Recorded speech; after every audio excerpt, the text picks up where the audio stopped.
প্রিয় শিক্ষার্থীরা, আসসালামু আলাইকুম ওয়া রাহমাতুল্লাহি ওয়া বারাকাতুহু। আলোচনা করব দ্বন্দ্ব সমাসের খুব গুরুত্বপূর্ণ বিষয় নিয়ে।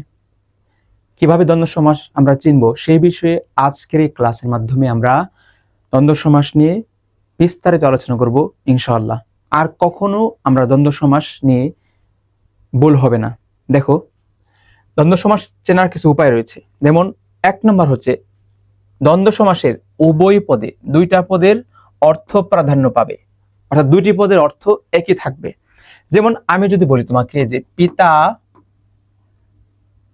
ও মাতা, এখানে পিতা ও মাতা দুইটি শব্দের কিন্তু অর্থ প্রাধান্য পাচ্ছে, অর্থাৎ পিতা মাতা কাউকে ছোট করা যাবে না। এখানে দুইটি শব্দের অর্থ কি প্রাধান্য পাচ্ছে, 1 নম্বর পয়েন্ট। তাহলে আমরা এইটার মাধ্যমে দ্বন্দ্ব সমাস চিনতে পারলাম যে উভয় পদকে প্রাধান্য পাবে। 2 নম্বর আমরা চেনার উপায়, উভয় পদে একই বিভক্তি থাকবে। যেমন আমি একটু বিভক্তিটা বোঝার জন্য বলতেছি, বললাম যে দেশে ও বিদেশে। দেখো, এখানে কিন্তু দুইটি পদে বিভক্তি রয়েছে, দেশে এ বিভক্তি, বিদেশে এ বিভক্তি। তাহলে আমরা কি বুঝতে পারলাম যে যদি উভয় পদে একই বিভক্তি, একটা বিভক্তি পাওয়া যায়, সেক্ষেত্রে এটা হচ্ছে দ্বন্দ্ব সমাস। 3 নম্বর আরেকটা বিষয় হচ্ছে কৌশল শেখার, সেটা হচ্ছে বেশ বাক্যে এবং ও আর যদি কোনো সমাসের মধ্যে দেখতে পাও, সমস্ত পদে বা বেশ বাক্যে দেখতে পাও এবং ও আর, এই 3টা অব্যয় দেখতে পাও, এই 3টা অব্যয় পাওয়া যায়, এক কথায় আমরা ধরে নিব এটা হচ্ছে দ্বন্দ্ব সমাস।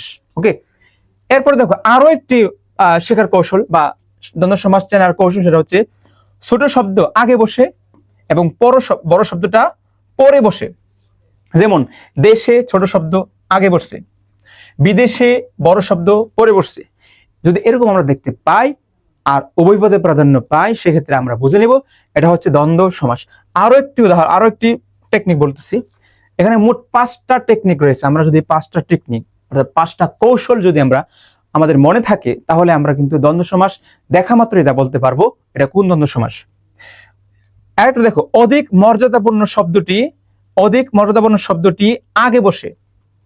যেমন দেশে অধিক মর্যাদাপূর্ণ, আমাদের কাছে, আমার দেশ আগে, তারপর কি বিদেশ। অথবা আমি বললাম যে হাতে কলমে